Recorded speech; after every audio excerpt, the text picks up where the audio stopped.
Hey everyone, Laszlo Montgomery again. Tea History Podcast, episode 9 this time. The focus today will be on tea during the Ming Dynasty.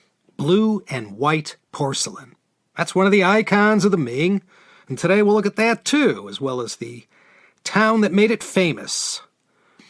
We left off last time in the Song Dynasty and saw how tea progressed since the time of the Tang.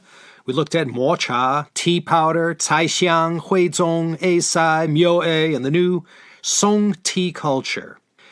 And from the day Zhao Kuangyin founded the dynasty, China was surrounded by these tough guys who were always trying to use their brawn and fighting abilities, not to mention surplus horses, to overwhelm the Song. The Khitan Liao first humbled the Song. Then the Jurchen Jin knocked out the Khitan, and as an encore, they went on and finished up the northern Song. And then finally, the end came for the Jin in 1234. 1, 2, 3, 4. The Mongol forces ran roughshod over the Jurchens, and 37 years later, in 1271, Kublai Khan founded the Yuan Dynasty. And the Yuan Dynasty was not a golden age for tea in China. It was a golden age for laying low and waiting for this tempest to pass. 97 years, the Mongols ruled China. They didn't drink tea the way the Chinese did. They stuck with their strong brick tea, and they liked it mixed with cream or mare's milk and with a little salt thrown in. The way they did it in the Song, with the ground tea powder, the whisk, and the frothy, whipped texture, was right out as far as the Mongols were concerned. I'm sure this isn't true in every case, but doucha tea contests weren't a popular pastime with the Mongol nobles and soldiers. But one change was just starting to happen in the world of Chinese tea during the southern Song and into the Yuan. This was the introduction of brewing tea from dried, loose tea leaves. A new method of processing tea called chaoqing had been invented. To chaoqing the leaves involved a new kind of drying, which used a pan or wok to fry the withered leaves of the freshly picked tea. The previous system of roasting and steaming, though it worked, was a little harsh on the leaves, and it was easy to burn or scorch them. For green tea, you needed to heat those leaves right away, or else they'd start oxidizing like an apple. But this chaoqing method halted the enzymatic oxidation in its tracks. Although it was an improvement on past heating methods, this chaoqing process still needed a couple centuries before it was perfected. This oxidation was good for tea, but bad for things like fruit, shrimp, potatoes, bananas, and avocados. While China's tea culture languished under Mongol rule, the Japanese had no such problem.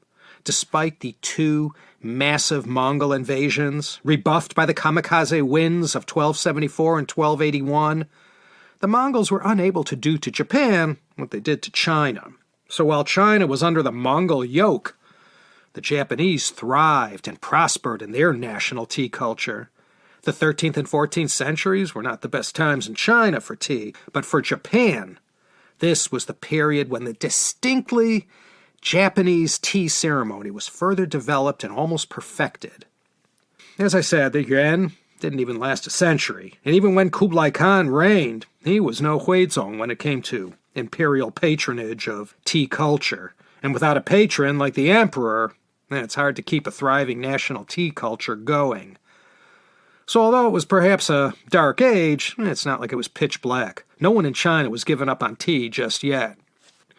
One good thing, though, thanks to Mongol and other intrepid traders, as well as the whole Pax Mongolica, among the commodities being traded from west to east was cobalt. In this way, China got a first look at this substance that became the essential ingredient for the blue pigment that would become so famous in the Ming Dynasty.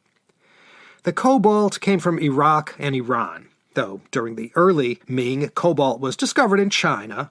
Zheng He also brought this Persian and Iraqi cobalt back to China in greater amounts during his travels to Hormuz during a few of his 7 voyages. The Chinese material didn't yield as rich of a blue as the material transported from the Near East. So think of the Yuan Dynasty as a transitional period in the history of tea. When Marco Polo wrote about this time in China during the period of his service in the employ of Kublai Khan, he hardly mentioned tea, if he mentioned it at all. And if you listen to the venerable China scholar Francis Wood, Kublai Khan never even mentioned Marco Polo. Anyway, the Yuan was the dividing line between the supremacy of compressed tea and the triumph of loose tea leaves.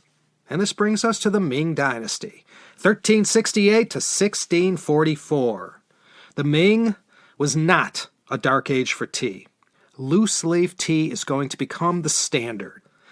The whole oxidation process is going to be figured out towards the end of the dynasty and then perfected during the Qing, allowing black tea to be unleashed on the world. The later discovery of black tea is going to do wonders for China's border trade. They had the system down pat as far as making these bricks and tea cakes, but there was still spoilage and mold problems because of the harsh climate. The tea bricks and cakes, still produced from processed green tea, also didn't hold up well in foul weather. But now, with the emergence of black tea and the whole oxidation process understood, this is going to open up a whole new world as far as getting tea shipped over long distances with less spoilage, which meant higher profits.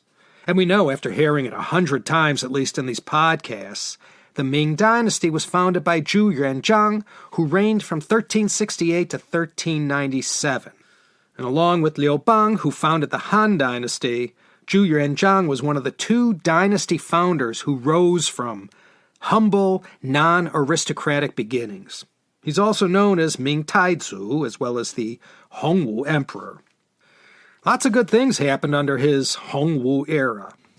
As I mentioned, loose tea became the norm. This happened in 1391, the 16th day of the 9th lunar month of the 24th year of the Hongwu era. That's when the Ming founding emperor said, "If you want to send me tribute tea, make sure it doesn't come in brick or tea cake form." In addition to this, new systems for grading tea were established and pretty much the foundations were laid for China's whole domestic and export tea industry for the next few centuries. The whole idea of infusing loose tea leaves in all their glory meant that new kinds of teapots became necessary and began to emerge onto the scene. The early ones were relatively small, since tea was always prepared in small amounts and drunk from small cups. The Chinese figured out at once it wasn't good to leave the hot water in a pot of tea and steep those leaves for too long. While everyone is enjoying their tea, too large a teapot meant the extra water would be sitting there just sucking up all the astringent tannins released from the steeping tea leaves. Anyone who left that Lipton tea bag in there too long knows what I'm talking about. With these new style teapots, all one had to do now was keep adding hot water to the loose tea leaves inside. The purple zisha clay teaware began in the Song, but really became all the rage in the Ming. We'll talk about that. As far as teaware went, nothing was bigger than the story of Jingdezhen. In fact, why don't we start right here with the history of this historic place? I have to guess that if any of you don't have any Jingdezhen porcelain in your home, you at least drank out of their teacups or ate off of their plates before at a Chinese restaurant or have seen them at someone's house. There are two stories about how we got the English name China. One of them I've told in a previous China History podcast episode, that the word China came from that Qin dynasty, Qin, China. But there's another story, and it concerns the ancient town of Jingdezhen. Their history dates back to the Han, though the inhabitants of that area have been working with clay since 6500 BCE. The city was first called Xinping, then later became known as Changnan. Changnanzhen, zhen means town. In China, you either live in a shi, a zhen, or a cun, a city, a town, or a village. So Jingdezhen is Jingde town, Changnan Zhen is Changnan town. The story goes that the earliest importers of Chinese porcelain got the word China from Changnan, so established was this part of northernmost Jiangxi province as a maker of porcelain. Their ceramics became known as Chinaware, with a small c, of course. Just a story. Changnan, China. Hey, who knows? Changnan didn't become Jingdezhen till the reign of the northern Song Emperor Zhenzong. He was the nephew of the founder and was the third emperor of the Song. One of the 5 era names of Zhenzong's reign was the Jingde era, lasting from 1004 to 1007. Changnan was already an established go-to place for any and all porcelain ware, so it was there that the Song Zhenzong Emperor called for imperial officials to be stationed, and their job was to personally oversee all the porcelain production earmarked for palace use. And believe it or not, it stayed that way for 900 years. In the Song and Yuan, imperial agents would sort through the very best that all the different individual kilns had to offer. They'd be presented with the cream of the cream, and these imperial agents would select which pieces went to the capital. In the early Ming, Zhushan, or Pearl Hill, today a district of Jingdezhen, a special ceramics operation was set up that produced porcelain ware exclusively for the capital. And this place remained in operation up through the end of the Qing. So although Jingdezhen's history as China's porcelain capital goes back as far as the Tang or even the Han, it's in the Ming Dynasty again, 1368 to 1644, where Jingdezhen porcelain first achieves notoriety and global acclaim. And may I further add that in a way, Jingdezhen porcelain was China's first global brand. The treasures that come out of Jingdezhen were prized in their own time by emperors and other royals. Even today, collectors fork over ridiculous sums of money for Jingdezhen porcelain. Some of you may recall earlier in 2014, some Shanghainese pharmaceutical magnate named Liu Yiqian paid $36 million US to purchase a tiny porcelain cup, 3.1 inches in diameter. This chicken cup, as it was called because of the painted hen and rooster images, was produced about 100 years into the Ming Dynasty for the Hongwu Emperor, who reigned 1464 to 1487. Jingdezhen isn't just famous for being the exclusive purveyor of porcelain ware to the imperial family. Towards the latter half of the Ming Dynasty, that's when the Europeans came calling for the first time. And the second they laid their eyes on this stuff, it's going to be a case of love at first sight. And Jingdezhen is going to become the primary exporter to the world of one of China's signature product specialties. Japanese buyers bought from Jingdezhen and even brought their own designs there to be produced for their market.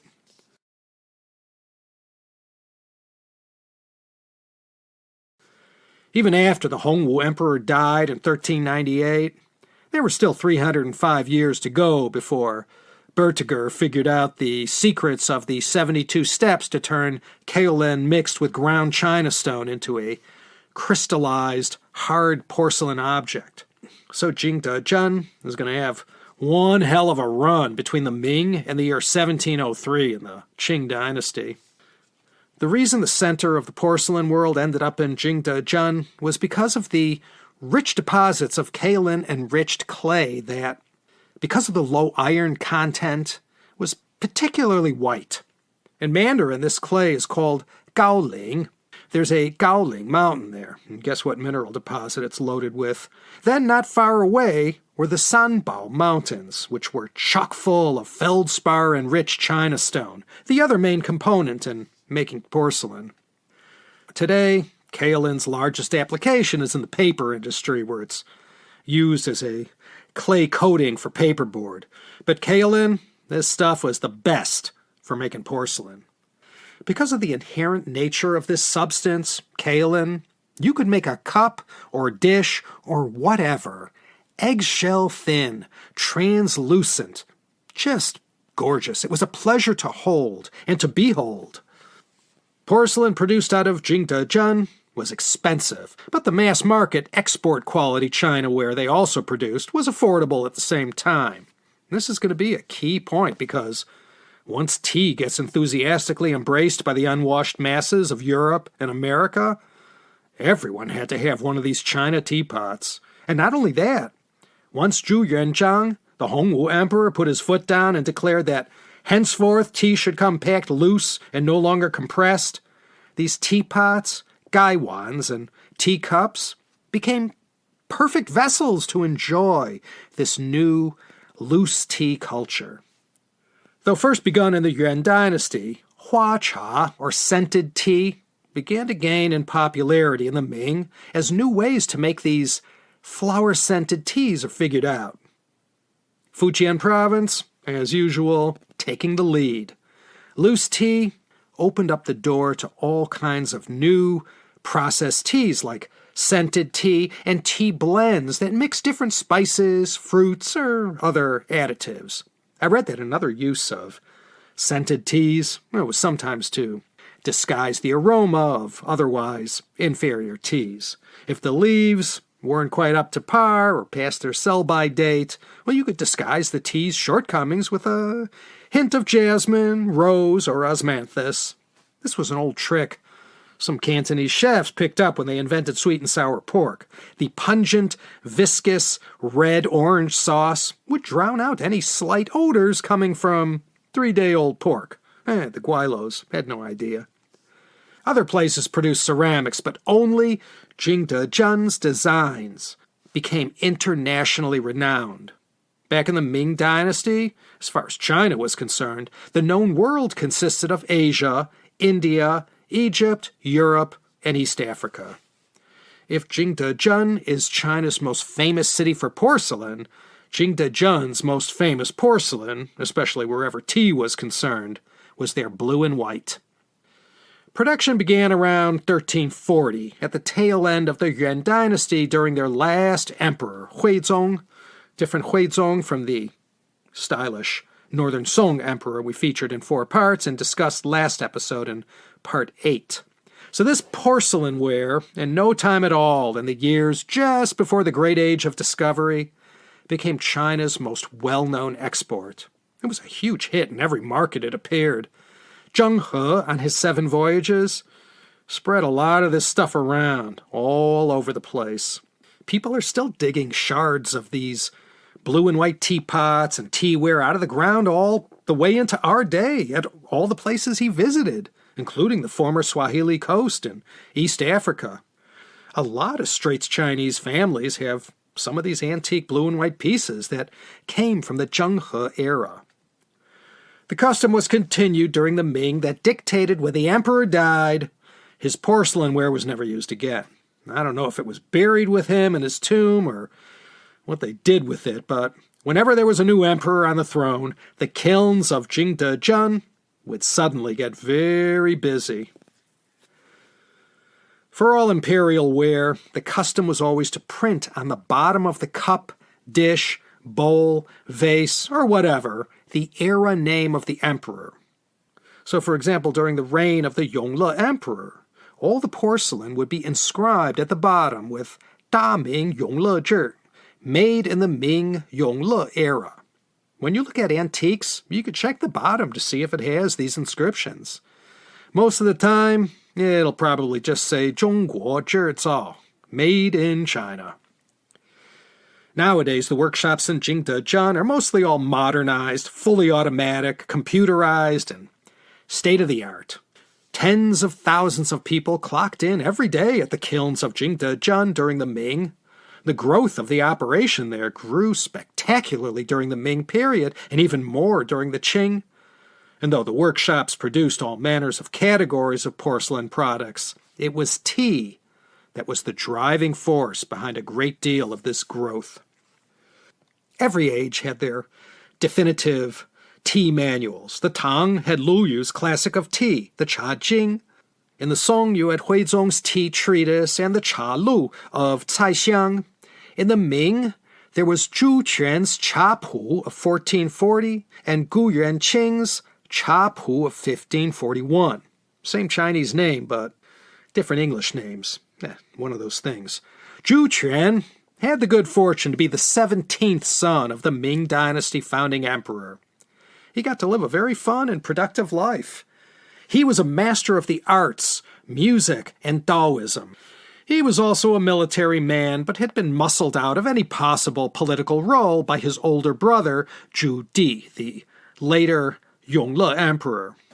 So Zhu Yuan, knowing a losing battle when he saw one, stayed clear of politics and lived the life of a gentleman scholar. And with all this time on his hands, he freshened up all the work of his predecessors and brought tea culture one step closer to perfection with his work describing the latest in tea preparation, utensils, and further tips on water. But most of all, this tea manual, written by Zhu Yuan, was the first of the tea classics that was written during the time of loose tea leaves.